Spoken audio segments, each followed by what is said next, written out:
Hello guys, welcome back to my channel. ये हमारा इस चैप्टर का पार्ट 6 है, तो चलिए शुरू करते हैं। Independent election commission. One simple way of checking whether elections are fair और not is to look at who conducts the election. एक बिल्कुल सिंपल सा तरीका कि ये चेक करने के लिए कि जो चुनाव है वो फेयर तरीके से हो रहे हैं या नहीं, वो ये है कि हम जो इलेक्शन कंडक्ट कर रहा है उस पर नज़र रखें। Are the independent of the government, क्या जो इलेक्शन कंडक्ट करता है वो सरकार से स्वतंत्र होता है। और कैन द गवर्नमेंट और द रूलिंग पार्टी इन्फ्लुएंस और प्रेशराइज देम, या फिर जो गवर्नमेंट होती है, सरकार होती है, या फिर जो रूलिंग पार्टी होती है वो उन्हें प्रभावित करती है या फिर प्रेशराइज करती है। Do they have enough powers to be able to conduct free and fair election, क्या उनके पास इतनी पावर होती है कि वो एक फ्री और फेयर इलेक्शन कंडक्ट करवा सके। Do they actually use this powers, क्या वो एक्चुअली में इन पावर्स को यूज़ करते हैं। The answer to all these question is quite positive for our country. इन सब क्वेश्चंस का जवाब हमारे देश के लिए पॉजिटिव तरीके से है। In our country election are conducted by an independent and very powerful election commission. हमारे देश में जो चुनाव होते हैं वो एक स्वतंत्र और एक बहुत ही ज़्यादा पावरफुल व्यक्ति के द्वारा कंडक्ट किए जाते हैं, इलेक्शन कमीशन के द्वारा। It enjoys the same kind of independence that the judiciary enjoys. ये सेम मतलब जो जुडिशरी जो इंडिपेंडेंस इंजॉय करती है, वैसी ही इंडिपेंडेंस इलेक्शन कमीशन को भी मिलती है। The chief election commissioner is appointed by the president of India. तो चीफ इलेक्शनर कमिश्नर होता है वो भारत के प्रेसिडेंट के द्वारा चुना जाता है। But once appointed the chief election commissioner is not answerable to the president और गवर्नमेंट। पर अगर एक बार इलेक्शन कमिश्नर को हम अपॉइंट कर ले तो वो किसी को भी आंसर देने में सक्षम नहीं होता, प्रेसिडेंट और गवर्नमेंट को। Even if the ruling party और the government does not like what the election commission does, it is virtually impossible for it to remove chief election commissioner. अगर सरकार को इलेक्शन कमीशन का काम पसंद नहीं आ रहा तो फिर ये इम्पॉसिबल है कि अब उस इलेक्शन कमीशन को हम रिमूव कर सके। Very few election commissions in the world have wide ranging powers as the election commission of India. सारे वर्ल्ड में से सिर्फ भारत की इलेक्शन कमीशन के पास ही सबसे ज़्यादा शक्ति होती है, और किसी भी मतलब देश के इलेक्शन कमीशन के पास इतनी शक्ति नहीं होती। Election commission takes decision on every aspect of conduct and control of election from the announcement of elections to the declaration of the result। जो इलेक्शन कमीशन होते हैं वो इलेक्शंस के चुनाव पर निर्णय लेते हैं, उसके कंडक्ट और कंट्रोल के लिए। वो अनाउंसमेंट से लेकर डिक्लेरेशन का भी वही निर्णय लेते हैं। It implements the code of conduct and punishes any candidate और पार्टी दैट वायलेट्स इट। ये कोड ऑफ कंडक्ट को लागू करते हैं पार्टीज़ के ऊपर, और जो इस कोड ऑफ कंडक्ट का उल्लंघन करता है उन्हें पनिश करते हैं। ड्यूरिंग द इलेक्शन पीरियड के दौरान the election commission can order the government to follow some guidance. तो जो इलेक्शन कमीशन है वो गवर्नमेंट को, सरकार को कुछ गाइडलाइंस को फॉलो करने के लिए कह सकता है। To prevent use and misuse of the governmental power, ताकि वो गवर्नमेंटल पावर का यूज़ या फिर मिसयूज़ ना करे अपने इलेक्शंस में अपनी सरकार को जिताने के लिए। और to transfer some government officials, या फिर गवर्नमेंट ऑफिशियल्स को ट्रांसफ़र करने के लिए। When on election duty, government officers work under the control of election commission and not the government। जब इलेक्शन होते हैं, इलेक्शन जब वो कंडक्ट करवाए जाते हैं तो जो ऑफिसर्स होते हैं वो इलेक्शन कमीशन के नीचे अंडर काम करते हैं, ना कि गवर्नमेंट के under. In the last 25 years or so the election commission has begun to exercise all its power and even expand them. 25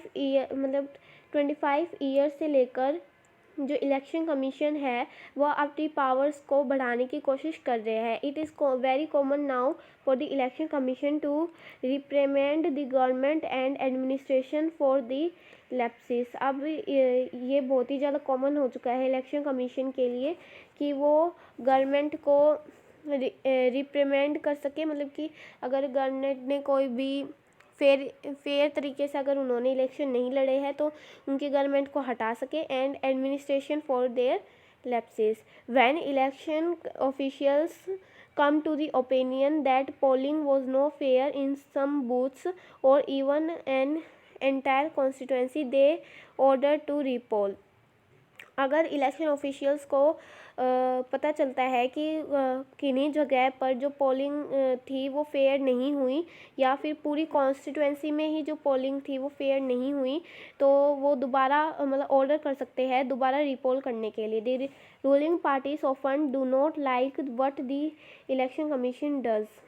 तो जो रूलिंग पार्टीज़ होती हैं उन्हें पसंद नहीं आता इलेक्शन कमीशन जो भी करते हैं, but they have to obey, पर उन्हें ओबे करना पड़ता है इलेक्शन कमीशन का. मतलब कि अगर रूलिंग पार्टी को पसंद नहीं आ रहा कि इलेक्शन कमीशन जो भी उनके साथ कर रहे हैं, तब भी वो प्रेशराइज होते हैं कि वो उन इलेक्शन कमीशन की बात को ओबे करें, सुने. This would not have happened if the election commission was independent and powerful. ऐसा नहीं होता अगर इलेक्शन कमीशन इतनी ज़्यादा मतलब इलेक्शन कमीशन को इतनी ज़्यादा स्वतंत्रता मिल रही होती और वो इतने ज़्यादा पावरफुल होते.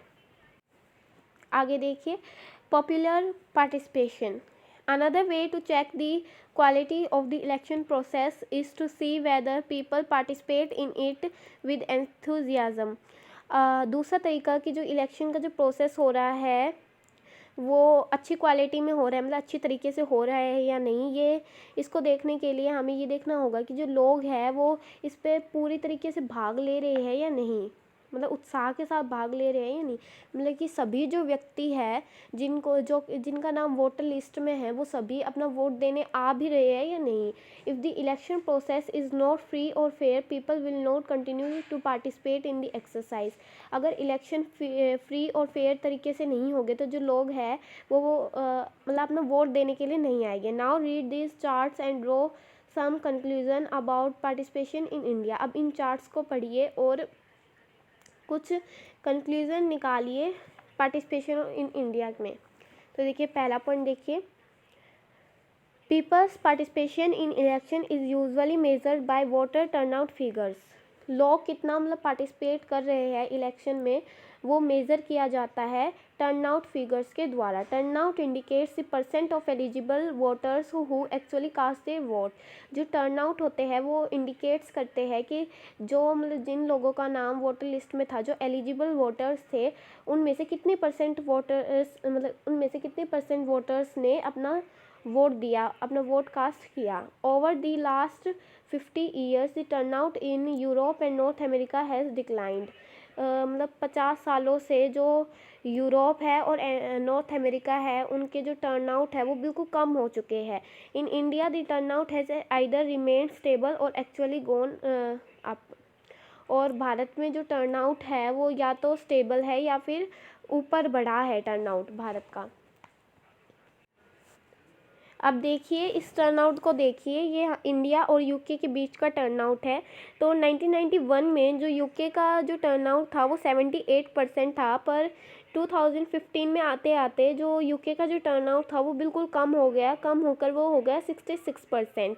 ऐसे ही 1991 में भारत का जो टर्नआउट था वो 56% था, पर 2015 में भारत का टर्नआउट बदलकर 66% हो गया. मतलब भारत में जो टर्नआउट है वो ग्रोन अप हो रहा है जबकि यूके में वो डिक्लाइन हो रहा है. देखिए गाइस सेकंड पॉइंट देखिए, in India the poor illiterate and under privileged people vote in large proportion as compare to the rich and privilege sections. Bharat में जो गरीब लोग होते हैं, अनपढ़ लोग होते हैं, जो अंडर प्रिविलेज लोग होते हैं वो ज़्यादा वोट देते हैं एज़ कम्पेयर टू रिच और प्रिविलेज सेक्शन के कंपेरिजन में जो पुअर लोग होते हैं, इलिटरेट लोग होते हैं और अंडर प्रिविलेज लोग होते हैं वो ज़्यादा वोट देते हैं. This is in contrast to western democracies. ये वेस्टर्न डेमोक्रेसीज के कॉन्ट्रास्ट में है. For example in the United State of America poor people, African Americans and Hispanics vote much less than the rich and the white people. जो United State of America है उसमें poor लोग होते हैं वो ज़्यादा वोट देते हैं. अफ्रीकन अमेरिकन्स और जो हिस्पैनिक्स है vote much less than the rich and the white people. ये मतलब कि भारत से बिल्कुल उल्टा है। तो चलिए अब चौथा पॉइंट देखते हैं।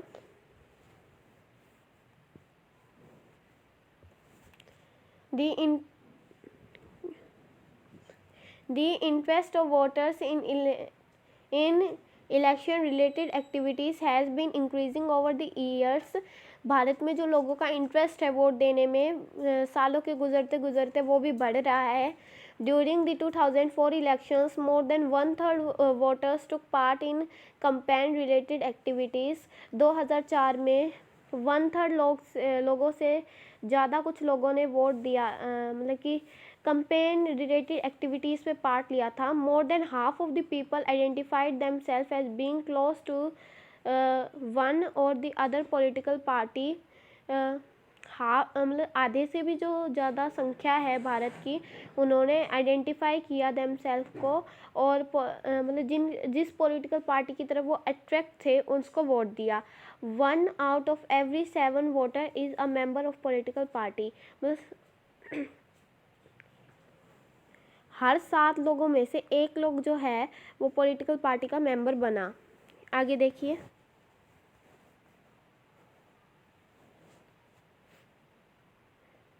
थर्ड पॉइंट है common people in India attach a lot of importance to elections. जो कॉमन लोग होते हैं भारत में वो ज़्यादा मतलब कि इलेक्शन में वोट देते हैं। They feel that through election they can bring pressure on political parties to adopt policies and programs favourable for them.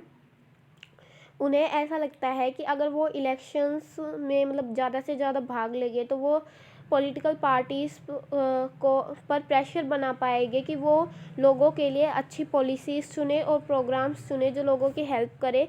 They also feel that their vote matters in the way things are run in the country. वो ये भी सोचते हैं कि उनका जो vote है वो बहुत ज़्यादा महत्वपूर्ण है कंट्री को चलाने के लिए। इस वीडियो के लिए इतना ही और हम नेक्स्ट वीडियो में कवर करेंगे। अब तो थोड़ा ही बच रहा है। Thank you, bye.